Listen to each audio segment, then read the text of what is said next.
Good morning, friends. Today we are going to discuss the next article of the topic gravitation. And gravitation topic मधलं next article आहे Kepler's laws. Okay. मग केपलरनं सांगितलेले नियम बघत असताना Kepler's laws कशाच्या related आहेत? तर Kepler's laws are related with planetary motion. कोणत्या मोशनच्या रिलेटेड? प्लॅनेटरी. एक्झॅक्टली प्लॅनेट सूर्याच्या भोवती कसे फिरतात म्हणजे प्लॅनेटची मोशन कशी आहे त्याच्या संदर्भात जे लॉज आहेत that laws are called as Kepler's lodge.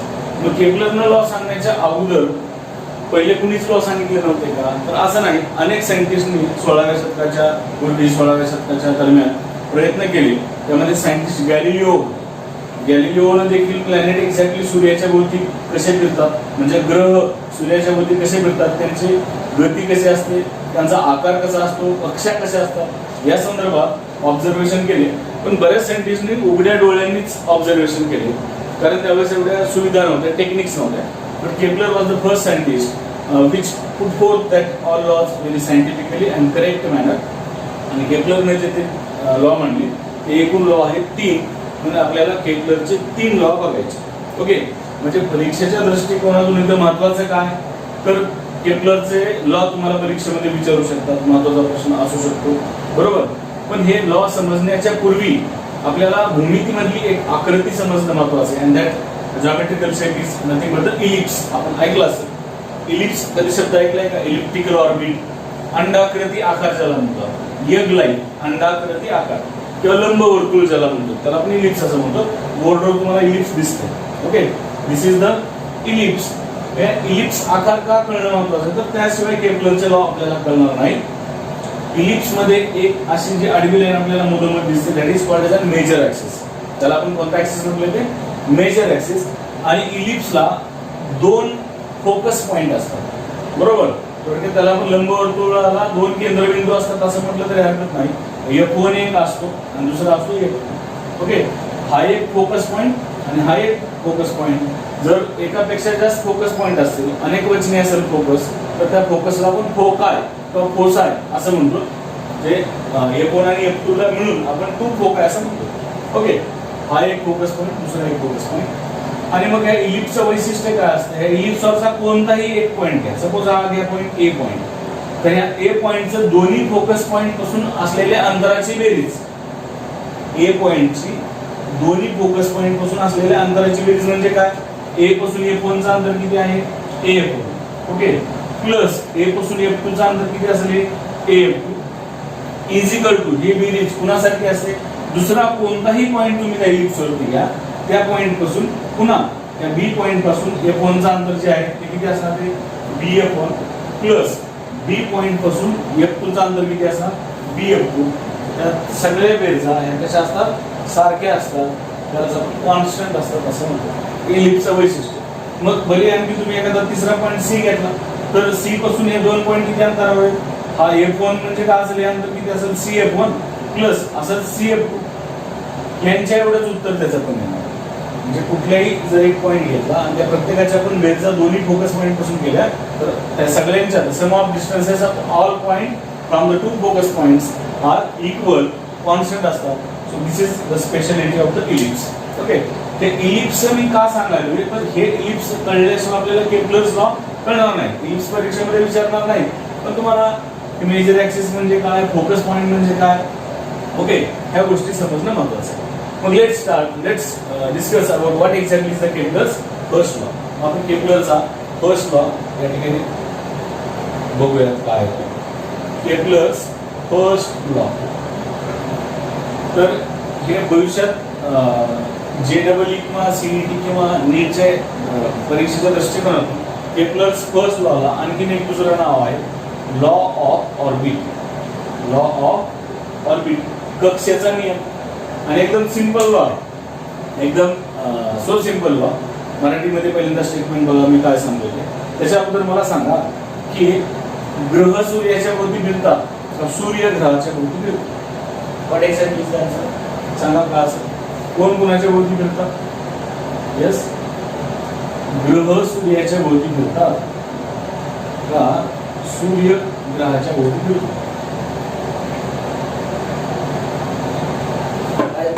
बरोबर आहे. कोण कोणाच्या भोवती फिरतात?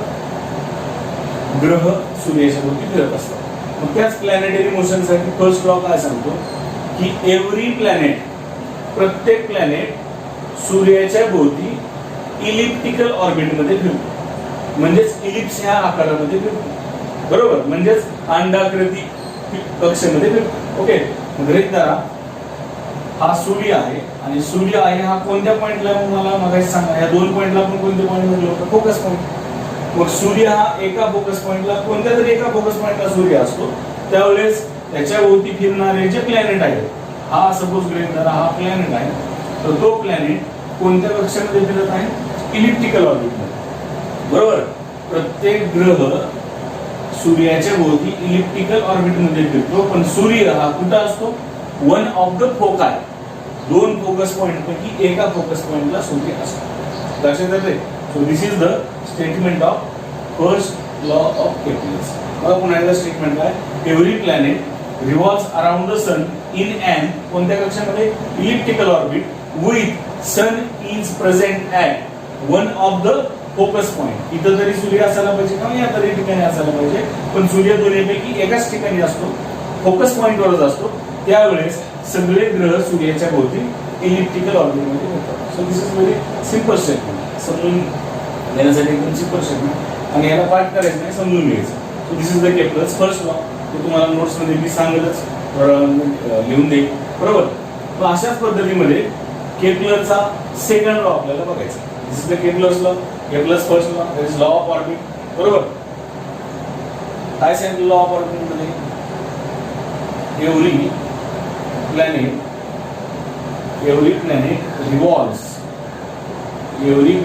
रिव्हॉल्व्स कुणाच्या भोवती फिरतात रे? Every planet revolves around the sun.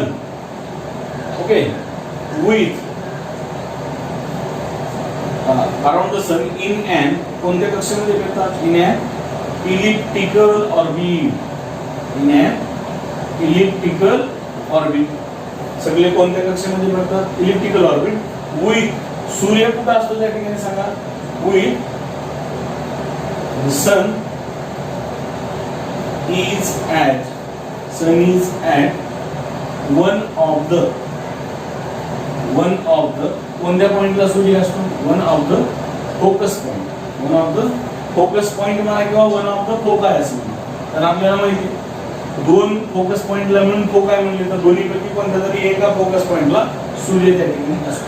Okay, असं पण एक स्टेटमेंट आहे. आणखीन एक दुसरं स्टेटमेंट आहे पुस्तकामध्ये. ते कोणतं स्टेटमेंट आहे? The orbit of planet is an ellipse with the sun at one of the foci. The orbit of planet is an ellipse with sun is at one of the foci. हे पुस्तकामध्ये सोपं statement आहे, ते पण लक्षात राहू दे. समजण्यासाठी तुम्ही या पद्धतीचं स्टेटमेंट लिहिलं का किंवा जे आपल्या पुस्तकामध्ये जे दिले ते लिहिलं का, दोन्हीचा अर्थ एकच आहे. त्याच्यामध्ये अर्थ वेगळा होत नाही. शब्दरचना, वाक्यरचना, शब्द जरी मागे पुढे असले, पुढे वेगळे असले, अर्थ दोन्हीचा एकच निघतो. जे सोपं वाटतं ते तुम्ही त्या ठिकाणी लिहू शकता. मी पुस्तकातलं स्टेटमेंट कोणतं लिहिलं सांगितलं पुन्हा एकदा ऐका. The orbit of planet is an ellipse. बरोबर, प्लॅनेटचं ऑर्बिट म्हणजे प्लॅनेटची कक्षा हे कोण असते? इलिप्स असते. And the sun is at one of the foci. सूर्य हा दोन फोकस पॉइंटपैकी एका ठिकाणी असतो. ओके, या पद्धतीचं पण स्टेटमेंट आपल्या पुस्तकात आपल्याला मिळते. ते देखील तुम्हाला त्या ठिकाणी बोर्डवर स्टेटमेंट पुस्तकातलं आहे. हे जे आहे ते समजण्यासाठी तुम्हाला डिटेल एक्सप्लेन करून सांगितलेलं स्टेटमेंट. ओके, दोन्ही स्टेटमेंट लक्षात राहू द्या, हे पण लक्षात राहू द्या आणि परीक्षेच्या दृष्टिकोनातून ते लक्षात राहू द्या. सोपं जे वाटेल ते तुम्ही लिहू शकता. मार्क्स दोन्हीला पण परीक्षेमध्ये विचारू शकता. स्टेट केप्लर्स फर्स्ट लॉ, काय सांगताय तुम्हाला? केप्लरचा first law that is also known as the law of orbit.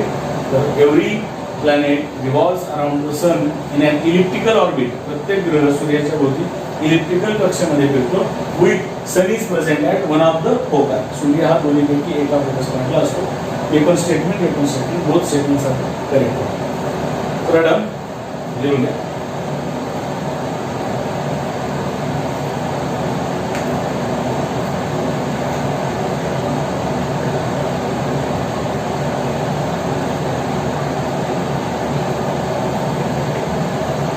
Next Kepler's second law. असं बघा, दुसरा कोणता लॉ बघायचा? केप्लरचा second law, plus second law.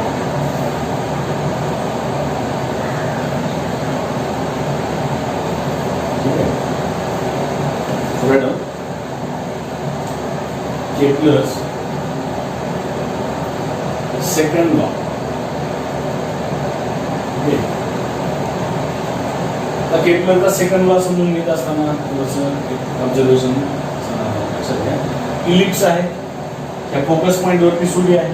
Okay, मग गृहीत धरा की सनला आपण यस हा सिंबल दिला. कोणता सिंबल दिलाय तर यस. ओके, आणि आपण सन नाव पुसून टाकू. यस म्हणजे सन आहे, आणि एक प्लॅनेट हा या ठिकाणी आहे. हा जो चौकडी दिसतो तुम्हाला, हा काय असला planet. The line joining to the sun and planet, ह्या दोघांना जोडणारी आपण एक रेष काढली. Okay, the line joining to the sun and planet. Great जरा प्लॅनेट हा ए पोझिशनला, आणि तोच प्लॅनेट काही वेळानंतर कोणत्या पोझिशनला गेला, बी पोझिशनला आला. तो प्लॅनेट असंच फिरत फिरत कुठं गेला, काही वेळानंतर बी पोझिशनला गेला. त्यावेळेस लाईन काढा, line joining the planet and sun. त्यावेळेची लाईन ही असते, बरोबर. म्हणजे स्टार्टिंग पॉइंटला प्लॅनेट ए पॉइंटला असताना त्यांची आपण लाईन सूर्यासोबत जोडली. तो प्लॅनेट काही वेळानंतर बी पर्यंत गेला. त्यावेळेचा जो एरिया असेल, तो एरिया किती असेल सांगायचा. या ठिकाणचा एरिया म्हणजे काय असला, ASB. इथलं क्षेत्रफळ म्हणजे एवढ्या भागातलं क्षेत्रफळ असेल ना. एक क्षेत्रफळ म्हणजे कोण असेल, एक ASB. तर हा सेकंड लॉ काय सांगतो की line joining to the sun and any planet covers equal area in equal interval of time. बरोबर. वर्डवर स्टेटमेंट तुम्हाला दिसते ते. Line joining to the sun and any planet sweeps म्हणा किंवा कव्हर्स म्हणा, तिथं स्वीप शब्द. ओके, स्वीप्स और covers equal areas in equal interval of time. आता याचा दुसरा अर्थ समजून घ्या. हे पहिला प्लॅनेट होता, बरोबर. हा प्लॅनेट ए पासून बी कडे गेला, त्यांच्या लाईन जोडल्या, हा एरिया होता. त्या ठिकाणी काय असला, ASB.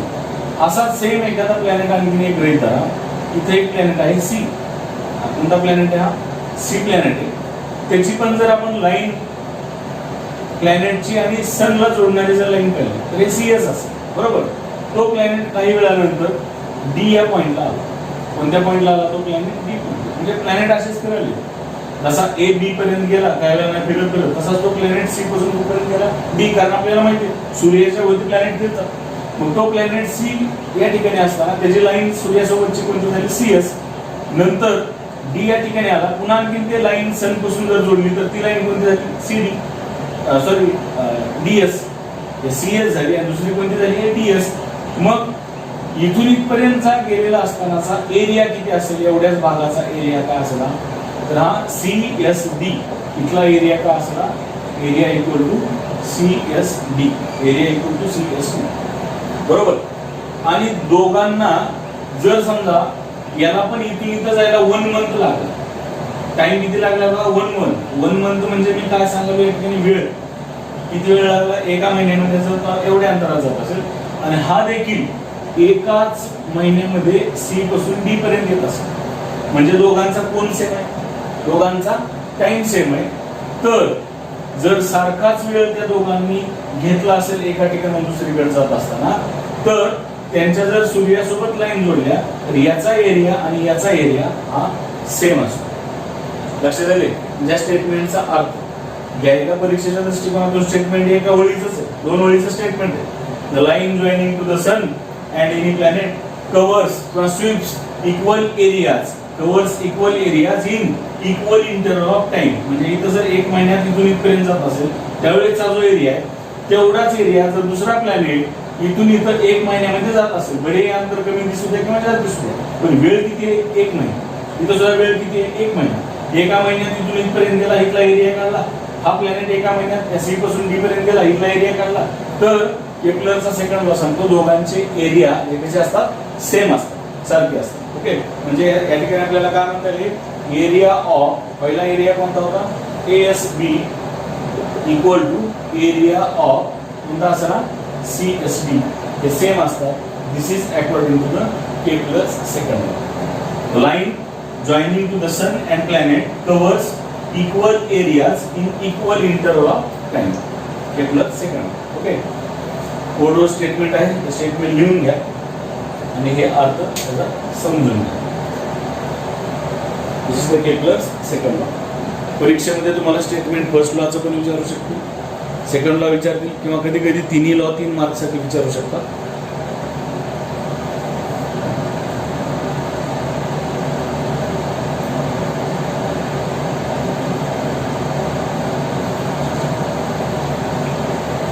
के प्लस सेकंड लॉ स्टेटमेंट.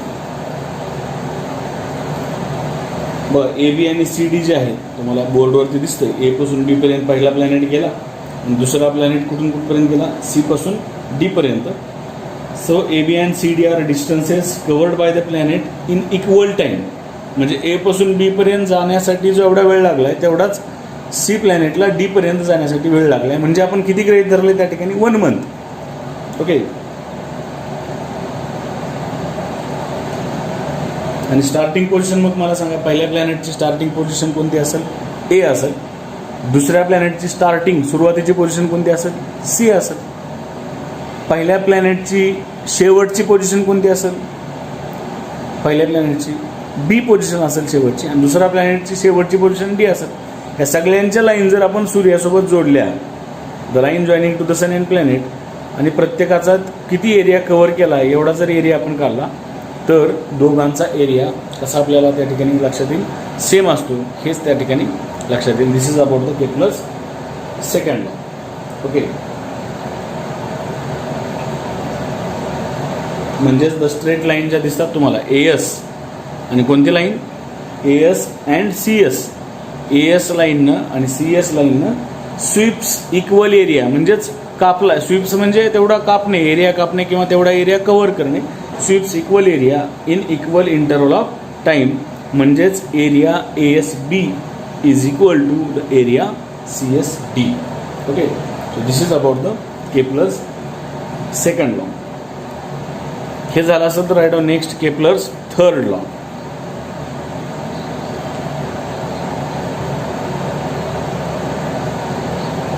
के प्लस थर्ड लॉ बोर्डवर तुमच्या दिसतंय स्टेटमेंट, ते लिहून घ्या.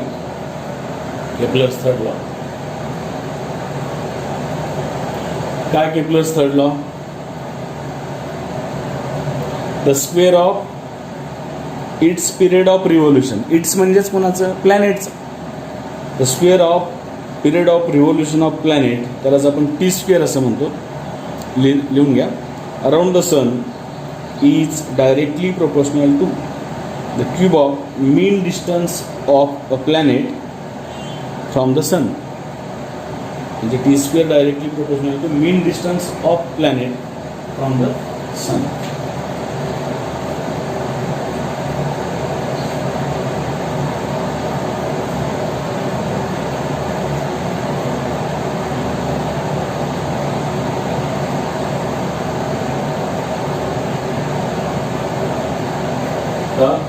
के प्लसचा थर्ड लॉ बोर्डवरती तुम्हाला दिसतो.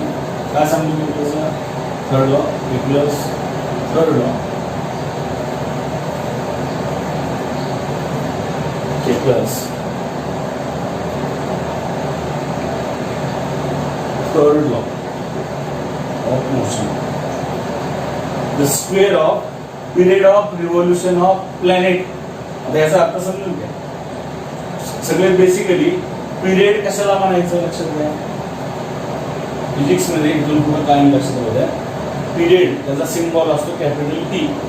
टाइम वेगळं, टाइमसाठी सिम्बॉल फिजिक्समध्ये स्मॉल टी लक्षात घ्या. पण पिरियड जर म्हणलं किंवा पिरियडिक टाइम म्हणलं तर त्याचा सिम्बॉल असतो कॅपिटल टी. काय पिरियडचा अर्थ, कोणत्याही ऑब्जेक्टला एक फेरी कंप्लीट करण्यासाठी लागलेला टाइम. लक्षात आली कंडिशन, कोणत्याही ऑब्जेक्टला एक राऊंड कंप्लीट करण्यासाठी लागलेला टाइम. तसं त्याला पिरियड म्हणतो. तसं एखादा प्लॅनेट असेल, समजा हा प्लॅनेट ए आहे, ए पासून निघाला आणि गोल फिरत फिरत पुन्हा ए पर्यंत झाला, म्हणजे किती राऊंड कंप्लीट झाला, एक राऊंड. त्यावेळेस त्याला 1 पिरियड झाला असं म्हणतात. लक्षात आहे, त्याला पिरियड असं म्हणायचं. मग असा जर एखादा प्लॅनेट सूर्याच्या भोवती फिरतो तर त्याच्या पिरियडचा वर्ग म्हणजे कुणाचा स्क्वेअर, टीचा स्क्वेअर हा directly proportional to mean distance of planet from the sun. म्हणजे हा समजा ए हा प्लॅनेट एवढाच एक प्लॅनेट आहे त्याला, याचं सूर्यापासूनचं सरासरीचं अंतर काढायचं म्हणजे मीन डिस्टन्स जे आहे त्याला आपण आर असं म्हणतो. मीन डिस्टन्स त्याला आपण ऍव्हरेज डिस्टन्स असं म्हणतो. म्हणजेच काय, average distance of planet from the sun म्हणजे काय, सूर्यापासून तो प्लॅनेट सरासरी किती एवढ्या अंतरावर आहे. म्हणजे समजा इथे वेगळं अंतर असेल, हा प्लॅनेट इथे गेला वेगळं अंतर असेल, इथे गेला वेगळं असेल, सगळ्यांची बेरीज करून आपण सरासरी काढतो. बरोबर, त्याला आपण average distance of planet from the sun असं म्हणतो. लक्षात आली का डिस्टन्स. मग ते average distance of planet from the sun म्हणजे काय असेल, ते स्मॉल आर असेल. पिरियड साठी कोणता सिम्बॉल घेतला, कॅपिटल टी घेतला. आणि ऍव्हरेज डिस्टन्स ऑफ कुणाचं, ऍव्हरेज डिस्टन्स ऑफ प्लॅनेट, त्यासाठी सिम्बॉल कोणता घेतला, आर घेतला. पिरियड साठी टी आणि ऍव्हरेज डिस्टन्स साठी काय, आर. मग कोणत्याही प्लॅनेटच्या पिरियडचा वर्ग हा डायरेक्टली प्रोपोर्शनल टू ऍव्हरेज डिस्टन्सच्या क्यूबला असतो. म्हणजेच काय, T square directly proportional to R cube. बरोबर. मग बघा हे स्टेटमेंट आपल्याला कसं लिहिलेले, T square directly proportional to R cube. हे चिन्ह काढण्यासाठी बरोबर चिन्ह घेतो आणि एक आपल्याला कॉन्स्टंट घ्यावा लागतो, स्थिरांक घ्यावा लागतो. कॉन्स्टंट इंटू काय असेल, आर क्यूब असतं. प्रोपोर्शनलिटी चिन्ह काढण्यासाठी आपण बरोबर चिन्ह घेतो आणि कॉन्स्टंट घेतो. T square is equal to constant into R cube. म्हणजेच काय, टी स्क्वेअर डिवाइडेड बाय, हे आता गुणाकार आहे दोघांचा, आर क्यूब इकडे डिवायडेशन म्हणजे T square upon R cube is equal to त्या ठिकाणी काय असू शकते, constant. Okay, this is according to the Kepler's third law of motion. Okay, Kepler's third law. कळाली कंडिशन काय, T square divided by R cube is equal to constant. This is according to the Kepler's third law. पुन्हा एकदा बघा statement काय केपलरच्या third लॉचं statement, the square of period of revolution of planet. मला सांगा, square of period of revolution of planet म्हणजे काय. पिरियड कशाला म्हणलं, एखाद्या प्लॅनेटचा पिरियड म्हणजे काय, एकच राऊंड कंप्लीट करण्यासाठी लागलेला टाइम. समजा मी ग्राउंड वरून फिरलो आणि मला एकच राऊंड त्याच ठिकाणी यायला मला लागले समजा 20 सेकंद. बरोबर, ग्रेट झाला ग्राउंडला आली किंवा मला 20 मिनिटं लागली, तर पिरियड किती झाला, 20 मिनिट. तसं एखादा प्लॅनेट ए पासून निघाला तो पुन्हा तिथंच येण्यासाठी लागलेला टाइम म्हणजे त्याला पिरियड ऑफ रिव्होल्यूशन म्हणायचं. म्हणून त्या स्टेटमेंट मध्ये आपल्याला दिसतंय ते the square of its period, its म्हणजे प्लॅनेटचा, the square of its period म्हणजे T square of revolution is directly proportional to mean distance of planet from the sun. आपण सांगितलं कोणत्याही प्लॅनेटचं सूर्यापासून सरासरी काढलेलं जे अंतर आहे त्याला आपण इथे सिम्बॉल घेतला आर, त्याच्या क्यूबला directly proportional. T square directly proportional to cube of mean distance of the planet from the sun. That means t square directly proportional to the r cube. T square is equal to constant into r cube. आणि आपल्याला माहिती आहे t square is equal to constant into r cube लिहिले की हे constant इथंच राहील. r cube multiplication मध्ये इकडे खाली भागाकार राहतील. t square divided by r cube is equal to constant. So this is about the Kepler's third law. Okay, या फॉर्ममध्ये अशा पद्धतीने Kepler's first law, Kepler's second law, Kepler's third law व्यवस्थित लक्षात ठेवायचं.